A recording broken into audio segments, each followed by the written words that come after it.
नेक अमाल ते इस्तिक़ामत माणण जा तरीक़ा। अल्हम्दुलिल्लाहि रब्बिल आलमीन वस्सलातु वस्सलामु अला सय्यिदिल मुरसलीन अम्मा बअद फ़अऊज़ु बिल्लाहि मिनश शैतानिर रजीम बिस्मिल्लाहिर रहमानिर रहीम।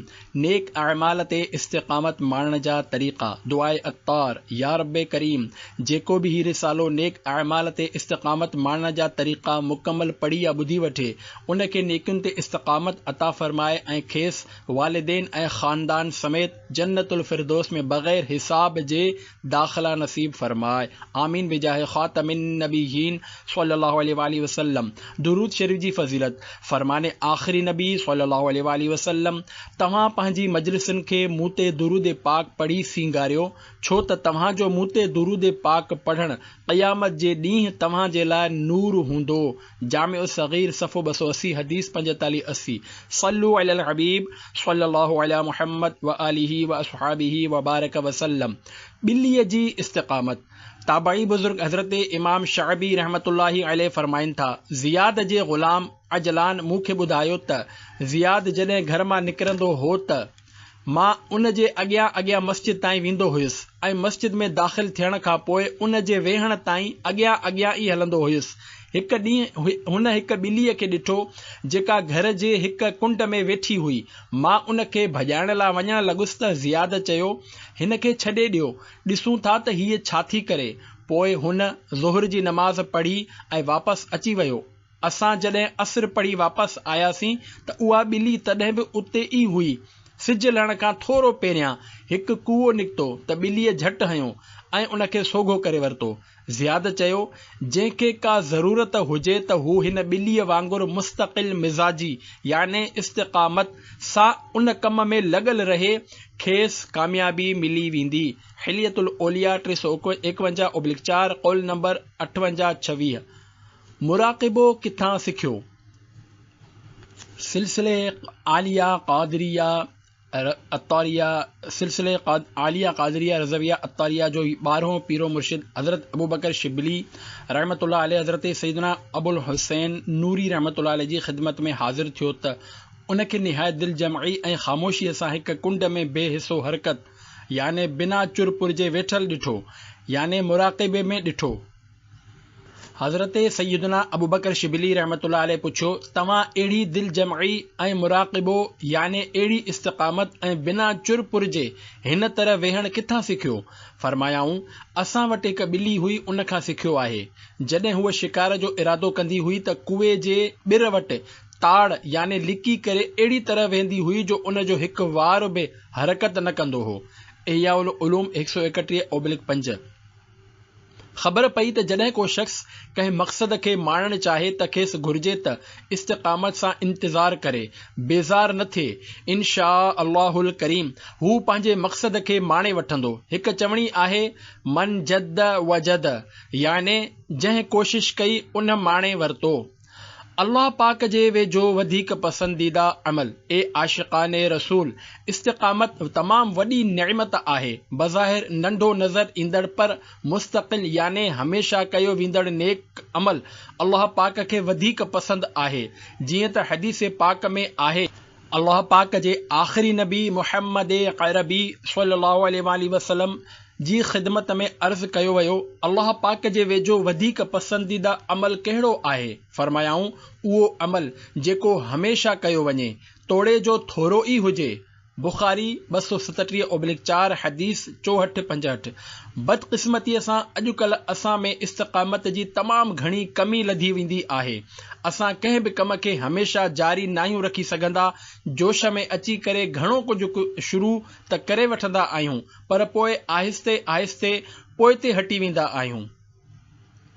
इस्तिक़ामत छाखे चइबो आहे। गुनाहनि खां बचंदे नेक अमलनि जी पाबंदी करण खे इस्तिक़ामत चइबो आहे।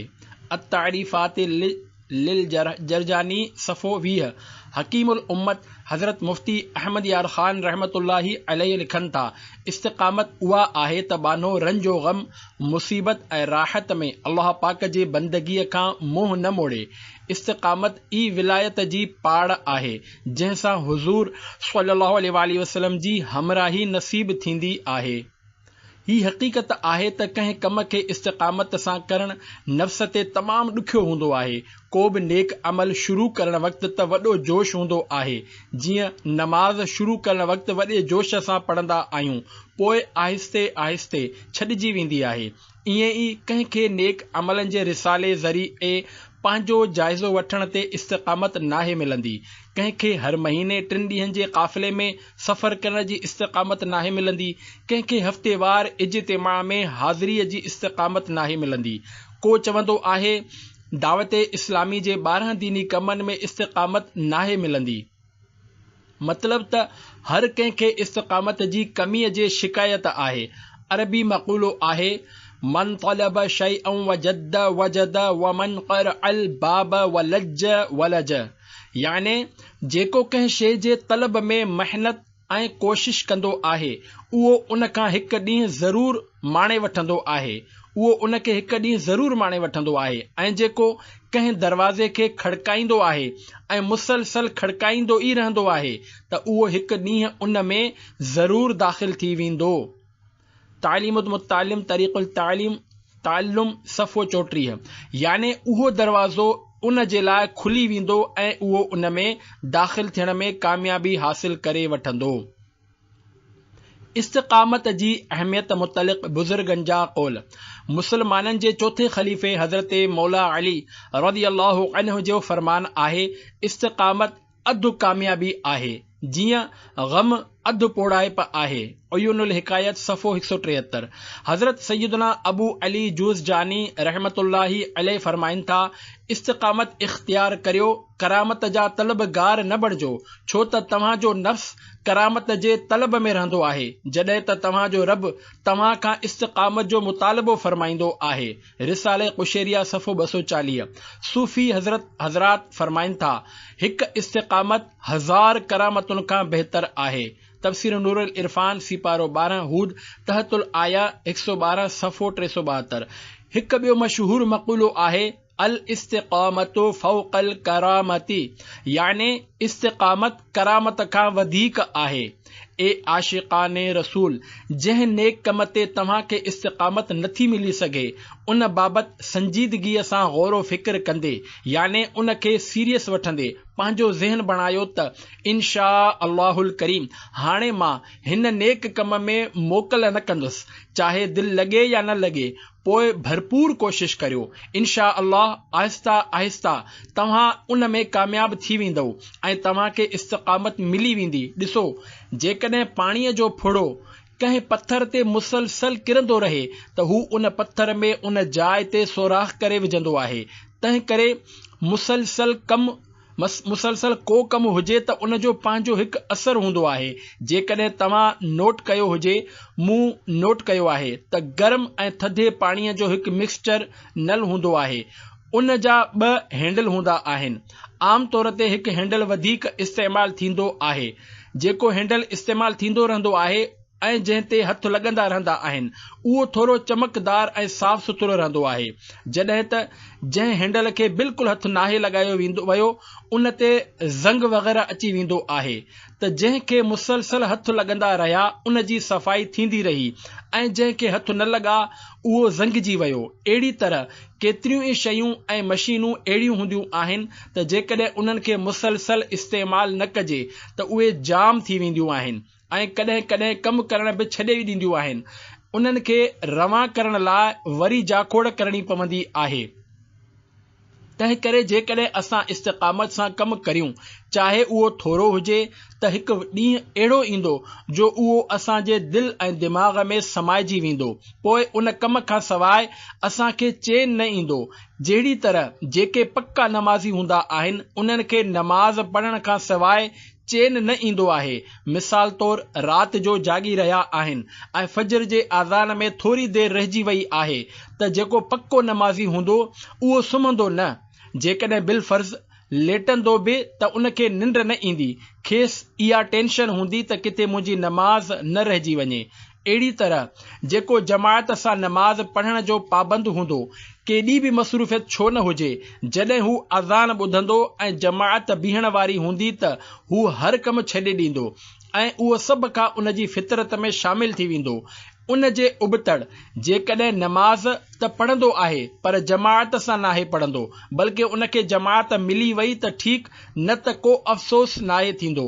अहिड़ी तरह जेके अधूरा नमाज़ी हूंदा आहिनि उन्हनि खे बि परवाह नाहे हूंदी त जमात वञे थी त वञे, एसिताईं जो जेकॾहिं उन्हनि जी नमाज़ क़ज़ा थी वञे तॾहिं बि खेनि को सदमो न थींदो आहे। पर जेको पक्को नमाज़ी हूंदो उहो नमाज़ क़ज़ा न कंदो, जमाअत न छॾींदो। अहिड़ी तरह जेको पहिरीं सफ़ जो आदी हूंदो उहो पहिरीं सफ़ हासिल करण लाइ कोशिश कंदो त उन खां पहिरीं सफ़ न छॾिजंदी। मां याने अमीर सुन्नत रमज़ान मुबारक जे एतिकाफ़ में नोट कयो आहे त कुझु माण्हुनि खे उहो जज़्बो हूंदो आहे त उहे सहरीअ में पहिरीं सफ़ में वेही पंहिंजे बेग मां कुझु न कुझु कढी खाई रहिया हूंदा आहिनि त जीअं पहिरीं सफ़ न छॾिजे, जॾहिं त कुझु मुअतकिफ़ीन खे पहिरीं सफ़ हासिल करण जी का परवाह नाहे हूंदी। उन्हनि मां केतिरा अहिड़ा हूंदा आहिनि जिन जी जमात जूं केतिरियूं ई रकायतूं निकिरी वेंदियूं आहिनि, बल्कि कॾहिं ईअं बि थींदो हूंदो त उन्हनि जी पूरी जमात ई निकिरी वेंदी हूंदी। ही सभु पंहिंजे जज़्बे ऐं इस्तिक़ामत जी ॻाल्हि आहे। बहरहाल को बि कमु मुसलसल करण सां ई इस्तिक़ामत मिली सघे थी। 20 सालनि खां हिक शइ जी तलब। ए आशिक़ाने रसूल, असांजा बुज़ुर्गान दीन रहिमहुमुल्लाह नेक कमनि जी आदत बनाइण ऐं उन्हनि ते इस्तिक़ामत माणण लाइ केतिरनि ई सालनि ताईं कोशिश फरमाईंदा हुआ। जीअं त हज़रत सैयदना मुवर्रक़ इजली रहमतुल्लाही अलैहि फरमायो, 20 साल थी विया आहिनि, मां अल्लाह पाक खां हिक शइ बाबति सुवाल करे रहियो आहियां, पर मूंखे मुंहिंजो मक़सद न पियो मिले ऐं मां मायूस बि न आहियां थियो। कंहिं अर्ज़ कयो, आख़िर अहिड़ी कहिड़ी ज़रूरत आहे जो तव्हां 20 सालनि खां दुआ घुरी रहिया आहियो? उन ते पाण रहमतुल्लाह अलैहि फरमायो, मुंहिंजी ज़रूरत इहा हुई त मां फुज़ूल ॻाल्हियूं करण छॾे ॾियां। सुभान अल्लाह। हज़रत मुवर्रक़ इजली रहमतुल्लाही अलैहि असांखे केॾे कमाल जी ॻाल्हि सिखण लाइ मिली त पाण 20 सालनि ताईं हिकु दुआ घुरंदा रहिया। अफ़सोस असां उहो सोचे दुआ ई नाहियूं घुरंदा त असांजी दुआ क़बूल ई नाहे थींदी। ऐं कुझु माण्हू त अहिड़ियूं गुस्ताखियूं शुरू करे ॾींदा आहिनि जो नऊज़ु बिल्लाह, अल्लाह पाक असांजी नथो ॿुधे। यादि रखो, अल्लाह पाक खां घुरंदा रहो। जेकॾहिं नथो मिले या देर थी रही आहे त यकीनन उन में असांजी बहितरी आहे, छो त असां नथा ॼाणूं त असांजी बहितरी कंहिं में आहे। जीअं माउ कावड़ में अची पुट खे बददुआ ॾींदी आहे त तूं फाटी पई, ग़ार थी वञी, त अल्लाह पाक उन खे क़बूल नाहे फरमाईंदो, याने उन जो असर ज़ाहिर नाहे कंदो। जेकॾहिं अल्लाह पाक उन दुआ जो असर ज़ाहिर करे छॾे, याने माउ बददुआ ॾे त तूं फाटी पई ऐं पुट फाटी पवे, त पोइ रोंदो केरु, पुट या माउ? पुट ते फाटी ख़ामोश थी वियो, हाणे माउ उम्र भर पई रोअंदी। उन करे ही बि अल्लाह पाक जी नेमत ऐं रहमत आहे त हुन माउ जे ॾिनल बददुआ क़बूल न फरमाई, न त जेकॾहिं उहा क़बूल करे वठे हा त माउ ई तकलीफ़ में अची वञे हा ऐं अल्लाह पाक खेसि तकलीफ़ खां बचाए वरितो। अहिड़ी तरह असां ॿियूं बि केतिरियूं ई दुआऊं घुरंदा आहियूं, पर उहे असांजे हक़ में बहितर न हुअण सबबि अक्सर क़बूल नाहिनि कयूं वेंदियूं, याने उन्हनि जो असर ज़ाहिर नाहे कयो वेंदो। न त हर दुआ 100% क़बूल ई क़बूल आहे। यादि रहे, क़बूलियत जूं मुख़्तलिफ़ सूरतूं आहिनि। हिकु सूरत इहा आहे त उन दुआ जो असर ज़ाहिर थी वेंदो आहे। जीअं असां चवंदा आहियूं त दुआ कई त फिलाणो कमु थी वियो, त हीअ क़बूलियत ई चइबी। ईअं ई क़बूलियत जी ॿी सूरत इहा आहे त उन दुआ जे करे का मुश्किल हल थी वेंदी आहे ऐं अचण वारी मुसीबत टरी वेंदी आहे, जंहिंजी असांखे ख़बर नाहे पवंदी। क़बूलियत जे टी सूरत इहा आहे त दुआ जीअं त हिकु इबादत आहे, तंहिं करे क़यामत जे ॾींहुं उन जो अज्र महफ़ूज़ मिलंदो। उहे दुआऊं जेके दुनिया में क़बूल न थियूं हुयूं, याने उन्हनि जो ज़ाहिरी असर बाने न ॾिठो हो, क़यामत जे ॾींहुं जॾहिं बानो उन्हनि जो अजरो सवाब ॾिसंदो त तमन्ना कंदो त काश दुनिया में मुंहिंजी का बि दुआ क़बूल न थी हुजे हा ऐं अॼु क़यामत जे ॾींहुं मूंखे उन जो अज्र ऐं सवाब मिले हा। दुआ में इस्तिक़ामत अज़ीम शइ आहे। ॾिसो, हज़रत मुवरिक़ इजली रहमतुल्लाही अलैहि 20 सालनि खां दुआ घुरी रहिया हुआ ऐं फरमायाऊं त जेका शइ घुरी रहियो आहियां चाहे उहा न मिले, पर मूंखे बि ही दरवाज़ो कॾहिं नाहे छॾिणो ऐं न ई मां मायूस आहियां। असांखे बि पंहिंजे रब जो दरवाज़ो नाहे छॾिणो ऐं उन जे दर ते पयो रहणो आहे त पयो रहण सां ई कमु थींदो। उन जी बारगाह में झुकियल रहूं ऐं उन खां पंहिंजूं मुरादूं घुरंदा रहूं, छो त हू करीम आहे ऐं उन जी रहमत तमामु वॾी आहे। हज़रत मुवरिक़ इजली रहमतुल्लाह अलैह केॾी प्यारी दुआ घुरी हुई त फुज़ूल ॻाल्हाइण जी आदत छॾिजी वञे। बदकिस्मतीअ सां असां फुज़ूल ॻाल्हियूं करण लाइ मौक़िओ ॻोल्हींदा आहियूं। सोशल मीडिया ते थोरो बि को मौक़िओ या इशू यानी मसइलो मिले त कमेंट्स ॾियणु शुरू थी वेंदा आहियूं। अहिड़ी तरह जेकॾहिं दोस्तनि में को इशू पैदा थिए या का ॻाल्हि थिए त उन ते लेक्चर ॾियणु ऐं तबसरा करणु शुरू थी वेंदा आहियूं। पोइ चाहे उहे फुज़ूल हुजनि या मआज़ अल्लाह गुनाहनि सां भरियल, असां पोइ ते हटण जे लाइ तयारु नाहियूं थींदा। जॾहिं त अल्लाह वारनि जी आजिज़ी ॾिसो त अल्लाह पाक जो दरवाज़ो नाहे छॾिणो ऐं दुआ घुरंदे रहणो आहे। ख़बर पई त जेकॾहिं को फुज़ूल ॻाल्हियुनि खे छॾण लाइ जाखोड़ कंदो पोइ ई इस्तिक़ामत मिलंदी। हमारी फालतू बातों की आदत दूर हो जाए, लगाए मुस्तकिल कुफले मदीना लब पे हम मौला। सल्लु अलल हबीब सल्लल्लाहु अलैहि मुहम्मद। 20 सालनि ताईं मशक्क़त सां इबादत। हज़रत सैयदना उतबतुल ग़ुलाम रहमतुल्लाही अलैहि फरमाइनि था, मां 20 सालनि ताईं मशक्क़त सां नमाज़ पढ़ंदो रहियुसि ऐं उन खां पोइ 20 सालनि खां नमाज़ मां लुत्फ़ अंदोज़ थी रहियो आहियां। हिलियतुल औलिया 9-10 कौल नंबर 14305। यानी मां 20 सालनि ताईं पंहिंजे नफ़्स खे मारे उन खे ज़बरदस्ती इबादत ते आमादा कयो। हू मञींदो न हो, पर मां मशक्क़त खणंदो रहियुसि, महिनत ऐं कोशिश कंदो रहियुसि। उन खां पोइ 20 साल थी विया आहिनि। मुंहिंजी इबादत में अहिड़ी दिलि लॻी वई आहे जो उन नेमत मां मज़ो वठी रहियो आहियां ऐं अल्लाह पाक जी इबादत मां लुत्फ़ अंदोज़ थी रहियो आहियां। जॾहिं त असांजी हालत हीअ आहे जो दिलि न लॻे त नमाज़ छॾे ॾिनी, दिलि न लॻी त नेक अमल करणु छॾे ॾिना, दिलि न लॻी त काफ़िले खां पोइ ते हटी वियासीं जेको असां लाइ सुन्नतूं सिखण सेखारण जो ज़रियो आहे, दिलि न लॻी त सुन्नतुनि भरे इज्तिमा में वञणु छॾे ॾिनो जेको असांजी आख़िरत बणाए थो, दिलि न लॻी त सुठी सोहबत मां निकिरी बुरी सोहबत में वञी पहुतासीं। यादि रखो, दिलि लॻे या न लॻे, जेकॾहिं असां अल्लाह पाक जी रिज़ा लाइ नेक कमनि में लॻल रहंदासीं त उन्हनि बुज़ुर्गनि सॻोरनि रहिमहुमुल्लाहु वांगुरु असांजी बि दिलि लॻी ई वेंदी इंशा अल्लाहुल करीम। प्यारा प्यारा इस्लामी भाइरो, नेक अमलनि ते इस्तिक़ामत माणण लाइ इस्तिक़ामत सां अल्लाह पाक जी इबादत कंदड़ बुज़ुर्गनि जा वाक़िआ पढ़णु ॿुधण बि वॾो फ़ाइदेमंद आहे। उन सां इबादत करण ऐं उन ते इस्तिक़ामत हासिल करण में मदद मिलंदी आहे। जीअं त बुलंद मक़ाम जो हुसूल। हज़रत अब्दुल्ला बिन मुबारक रहमतुल्लाह अलैह फरमायो, ताबई बुज़ुर्ग हज़रत अब्दुल्ला बिन औन रहमतुल्लाह अलैह खे इस्तिक़ामत जे करे बुलंद मक़ाम हासिल थियो। 40 सालनि ताईं न खिलिया। हज़रत सैयदना हसन बसरी रहमतुल्लाह अलैह ख़ौफ़ खुदा जे करे 40 सालनि ताईं न खिलिया। इहिया उलूम 231/4। यादि रखो, ज़ोर सां खिलण ऐं टहक ॾियणु सुन्नत नाहे। 40 सालनि ताईं क़ुरान करीम पढ़ायो। हज़रत सैयदना अबू अब्दुर्रहमान सुलमी रहमतुल्लाही अलैह 40 सालनि ताईं मस्जिद में क़ुरान करीम पढ़ायो। अफ़सोस, मदरसतुल मदीना बालिग़ान में पढ़ण जे लाइ असांजी दिलि घुरे थी ऐं न ई पढ़ाइण जी। काश, सद करोड़ काश, जंहिं तरह असांखे दुनियावी शयुनि ऐं दुनियावी माल जी तलब में इस्तिक़ामत मिली वेंदी आहे, ईअं ई नेकियुनि जे तलब में बि इस्तिक़ामत मिली वञे। 20 सालनि ताईं दुनियावी गुफ्तगू खां परहेज़। ताबई बुज़ुर्ग हज़रत रबी बिन हैसम रहमतुल्लाह अलैह 20 सालनि ताईं दुनियावी गुफ्तगू न कई। 40 सालनि ताईं इशा खां पोइ गुफ्तगू न कई। हज़रत सैयदना मंसूर बिन मुअतमिर रहमतुल्लाही अलैह 40 सालनि ताईं इशा खां पोइ गुफ्तगू न फरमाई। 30 सालनि खां 2 शयुनि जो इलाज। हिकु आलिम दीन फरमायो, मां 30 सालनि खां 2 शयुनि जो इलाज करे रहियो आहियां। हिकु, माण्हुनि खां लालच ऐं तमा छॾणु। 2, ख़ालिस अल्लाह पाक जे लाइ अमल करणु।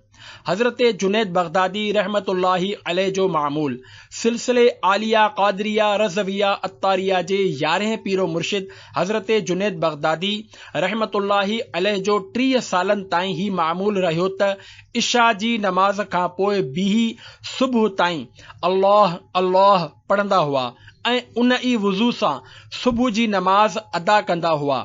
पाण रहमतुल्लाहि अलैह जी 20 सालनि ताईं तकबीर ऊला फोत न थी। ए आशिकाने औलिया, बाजमाअत नमाज में जेका पहिरीं तकबीर याने तकबीर तहरीमा चई वेंदी आहे उनखे तकबीर ऊला चइबो आहे। गौर करियो, हज़रत जुनैद बगदादी रहमतुल्लाहि अलैह इस्तिक़ामत सां 20 सालनि ताईं तकबीर ऊला सां नमाज पढ़ी। असां खां जेकॾहिं को सुवाल करे त छा अॼु तव्हां 5 ई नमाज़ूं तकबीर ऊला सां पढ़ियूं, त थी सघे थो इहो ई जवाब मिले त अॼु 5 ई नमाज़ुनि में मूंखे हिकु बि तकबीर ऊला न मिली। ही बि जवाब थी सघे थो त 5 नमाज़ूं त छा 5 ॾींहं अहिड़ा गुज़रिया आहिनि जो हिकु बि तकबीर ऊला नाहे मिली। ऐं ही जवाब बि मुमकिन आहे त 5 महीना गुज़री विया पर हिकु बि तकबीर ऊला न मिली सघी।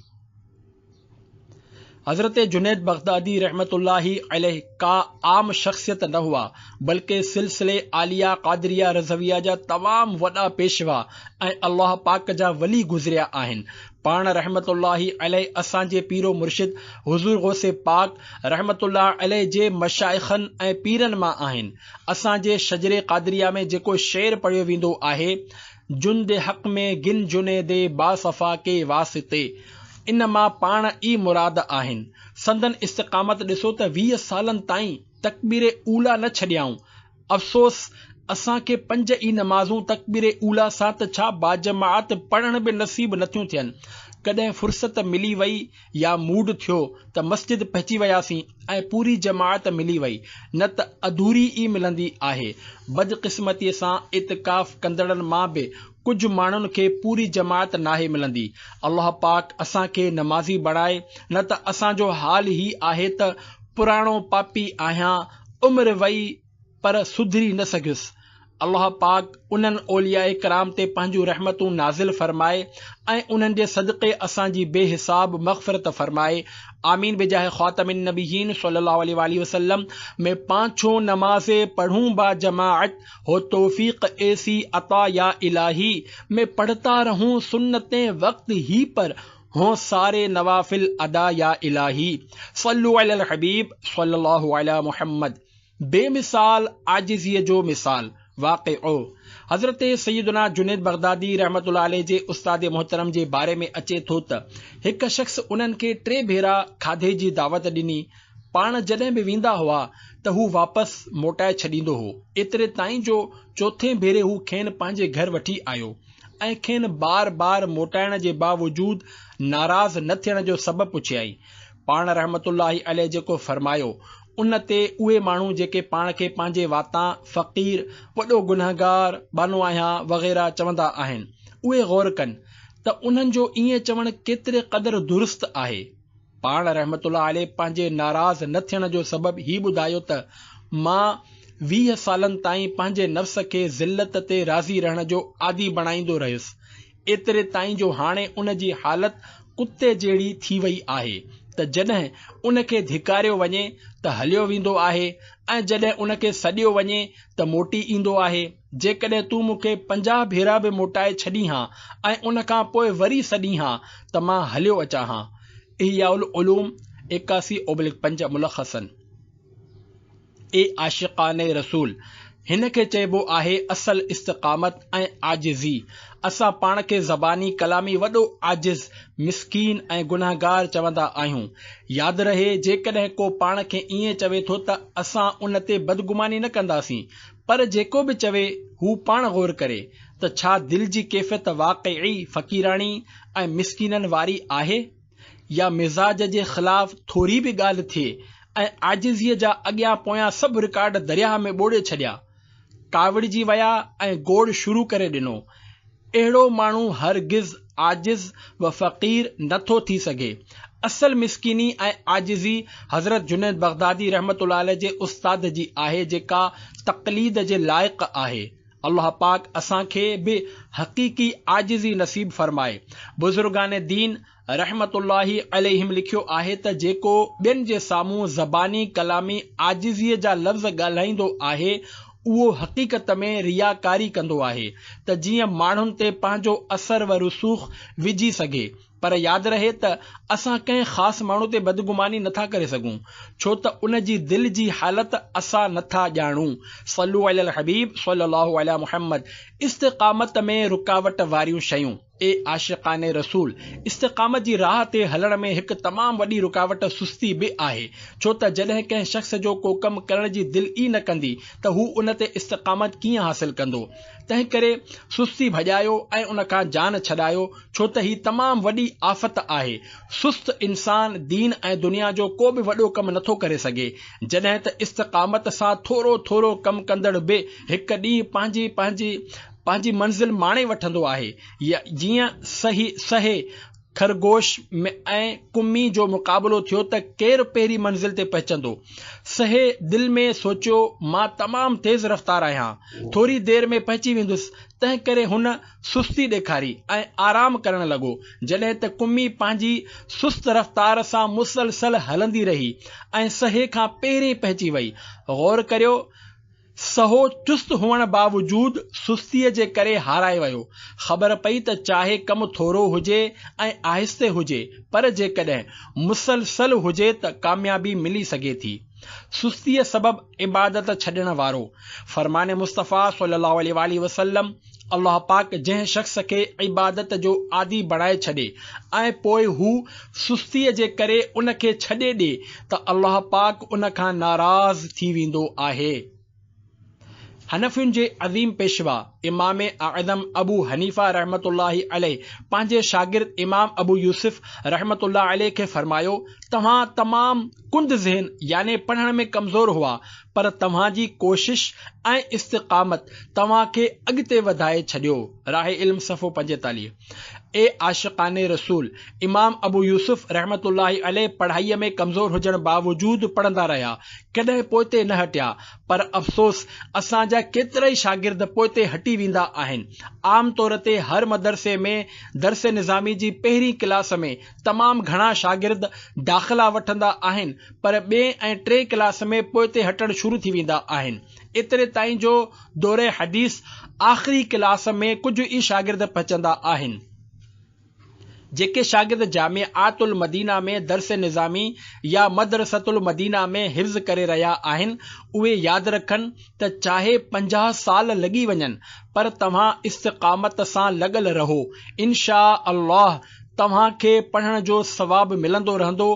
पंहिंजो ज़हन बणायो त कुझु बि थी वञे, चाहे कुझु सम्झ में अचे या न अचे, गिरदानू यादि थियनि या न, सर्फ़ ऐं नहव मुश्किल लॻे या न, तव्हां लॻल रहो।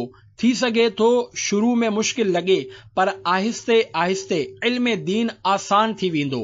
अहिड़ी तरह नियत करियो त मां इल्म दीन पढ़णु चाहियां थो। इन लाइ दुआ करियो ऐं ॿियनि खां बि दुआ करायो। इंशा अल्लाहुल करीम तव्हां पढ़ी वेंदा। ॾिसो, इमाम अबू यूसुफ रहमतुल्लाहि अलैह कुंद ज़हन हुआ, पर मेहनत कंदा रहिया त वॾा इमाम ऐं मुजतहिद बणिजी विया।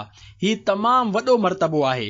इमाम आज़म जा केतिरा ई शागिर्द आहिनि, पर सभ खां आला दर्जे जा 2 शागिर्द आहिनि, इमाम मुहम्मद ऐं इमाम अबू यूसुफ रहिमहुमुल्लाह। फुजूल गोई की निकले आदत हो, दूर बेजा हंसी की खसलत, दुरूद पढ़ता रहूं मैं हरदम, इमाम आज़म अबू हनीफा। दुआए मुस्तफ़ा सल्लल्लाहु अलैहि वसल्लम, प्यारा आका सल्लल्लाहु अलैहि वसल्लम इहा दुआ घुरंदा हुआ, अऊज़ु बिका मिनल बुख़्लि वल कसलि व अर्ज़लिल उमरि व अज़ाबिल क़ब्रि व फितनतिद दजालि व फितनतिल महया वल ममाति। याने, ए अल्लाह पाक, मां बुख़ल, सुस्ती, पोढ़ाइप जी इंतिहाई उम्र, क़ब्र जे अज़ाब, दज्जाल जे फितने ज़िंदगी ऐं मौत जे फितने खां तुंहिंजी पनाह घुरां थो। बुखारी 257/3 हदीस 4707। हिन हदीस पाक में अर्ज़लिल उम्र पोढ़ाइप जी इंतिहाई उम्र मां मुराद बेकार उम्र जा पोढ़ा मुराद आहिनि जेके घर जे कुंड में पया हूंदा आहिनि ऐं कंहिं कम जा नाहिनि हूंदा। अहिड़ी उम्र खां हुज़ूर सल्लल्लाहु अलैहि वसल्लम पनाह घुरी आहे। ईअं ई हुज़ूर सल्लल्लाहु अलैहि वसल्लम सुस्तीअ खां बि पनाह घुरी आहे, जॾहिं त हुज़ूर सल्लल्लाहु अलैहि वसल्लम जहिड़ो चुस्त को बि न थियो आहे, न थींदो। पर पोइ बि पाण सगोरा सुस्तीअ जे मुतालिक़ अल्लाह पाक जी बारगाह में अर्ज़ करे रहिया आहिनि। अहिड़ी तरह प्यारा आका सल्लल्लाहु अलैहि वसल्लम गुनाहनि खां मासूम आहिनि। उन जे बावजूद ॾींहं में 70 या 100 भेरा इस्तिग़फ़ार कंदा हुआ, जॾहिं त असांखे ॾींहं राति गुनाह करण जे बावजूद हिकु भेरो बि इस्तिग़फ़ार पढ़ण जी तौफ़ीक़ नाहे मिलंदी। शेख नजमुद्दीन जे ॿिनि शेरनि जो तर्जुमो आहे: हिकु, फर्मा बरदार रहो, महिनत कंदा रहो ऐं सुस्तीअ खां कमु न वठो, छो त हिकु ॾींहुं पंहिंजे रब ॾांहुं ज़रूर मोटणो आहे। ॿ, रातियुनि जो सुम्हणु छॾे ॾियो, मख़लूक़ में बहितर उहो आहे जेको रातियुनि जो तमामु घटि सुम्हंदो आहे त जीअं ख़ूब इबादत करे सघे। राहे इल्म सफ़ो 85।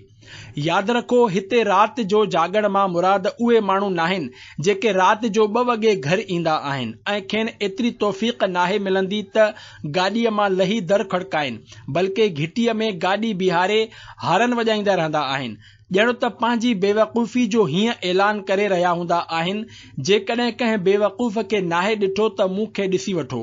ऐं न ई उहे नौजवान मुराद आहिनि जेके अधु राति जो साइलेंसर कढी बाइक हलाईंदा आहिनि या घिटीअ में शोर मचाए रहिया हूंदा आहिनि ऐं मेड़ करे फुज़ूल गुफ़्तगू ऐं शोर करे रहिया हूंदा आहिनि। उन्हनि खे ईअं राति देर ताईं जागण ते को सवाबु न मिलंदो। राति जो त कुतो बि जागंदो आहे ऐं भौंकी भौंकी ॿियनि खे बि सुम्हणु नाहे ॾींदो। हिते उहे माण्हू मुराद आहिनि जेके अल्लाह पाक जी इबादत लाइ जागंदा आहिनि, जीअं इज्तिमा में राति गुज़ारण जिते कुझु आराम जो वक़फ़ो बि हूंदो आहे, तहजुद जी नमाज़ बि मिलंदी आहे।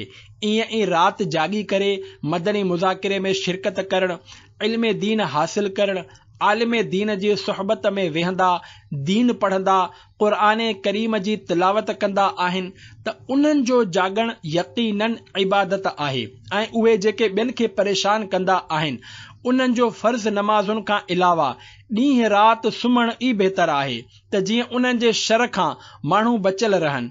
पंहिंजे शर खां माण्हुनि खे बचाइण बि कार सवाबु आहे, पर उन में नियत सुठी हुजणु ज़रूरी आहे। ईअं नाहे त ख़र दिमाग़ आहे, माण्हुनि खे पंहिंजे शर खां महफ़ूज़ नथो रखी सघे त हाणे सुतल रहे या निंड जे इंजेक्शन लॻाराए। अल्लाह करे असां अहिड़ा शरीर न बणिजूं जो असांजे शर खां माण्हुनि खे तकलीफ़ पहुचे, बल्कि असां नेक बणिजी वञूं। नेक बणिजण लाइ दावत इस्लामी जे आशिक़ाने रसूल जी सोहबत में रहंदासीं त इंशा अल्लाहुल करीम नेक भी बणिजी वेंदासीं। बना दे मुझे नेक, नेकों का सदका, गुनाहों से हरदम बचा या इलाही, इबादत में गुजरे मेरी जिंदगानी, करम हो करम या खुदा या इलाही। सल्लु अलल हबीब सल्लल्लाहु अला मुहम्मद व आलिही व अस्हाबिही व बारक वसल्लम।